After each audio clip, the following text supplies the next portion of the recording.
Türkiye'de 1986 yılından beri Camiler ve Din Görevlileri Haftası kutlanmaktadır. Tabii bu haftanın kutlanmasının esas sebebi yani camiler, özellikle camiler, din görevlileri hakkında bir farkındalık oluşturmak ve hem camilerin hem de din görevlilerinin sorun ve sıkıntılarını gündeme getirmek, bir nebze olsun onların çözümü noktasında da yardımcı olmak.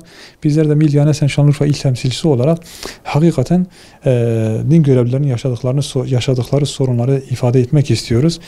Çünkü din görevliliği bir hayat tarzıdır ve din görevlisi kardeşlerimiz hayatlarını cami hizmetine adamış olan insanlardır. İşte bu adanmışlık sebebiyle de bu ihtiyaçlarının, sıkıntılarının da giderilmesi gerekiyor ki ortaya çok güzel bir hizmet çıkabilsin. Öncelikle bizim din görevlileri olarak esas sorunumuz camilerin elektrik faturaları. Bizler artık cami elektrik faturalarını ödemekten, hakikaten bunun ödenmemesi gerektiğinden, bunun da kamusal alan olduğu için de devlet tarafından merkezi bütçeden ödenmesi gerektiğini ifade ediyoruz.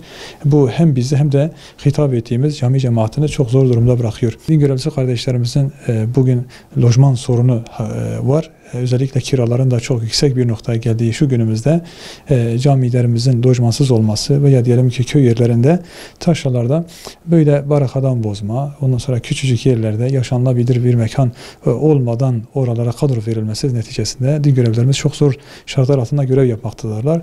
Bununla ilgili de biz TOKİ'den özellikle, çünkü TOKİ konut yapma anlamında çok büyük hizmetler yapıyor.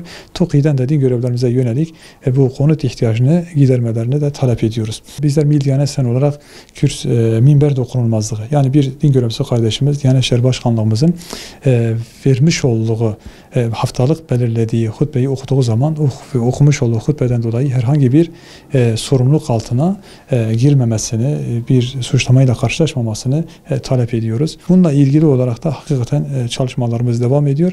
Ayrıca bizler camilerin yaşanılabilir mekanlar olmasından taraftarız. Çünkü din görevlisi ve cami birbirinin tamamlayıcısı. Cemaat için de cami çok önemli.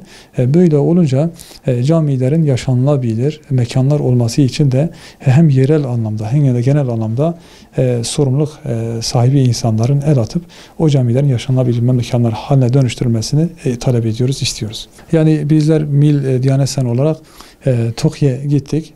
TOKİ Genel Başkan Genel Müdür Yardımcısıyla görüştük. Onlara durumu anlattık. Din görevlisi kardeşlerimiz sıkıntılarını ilettik.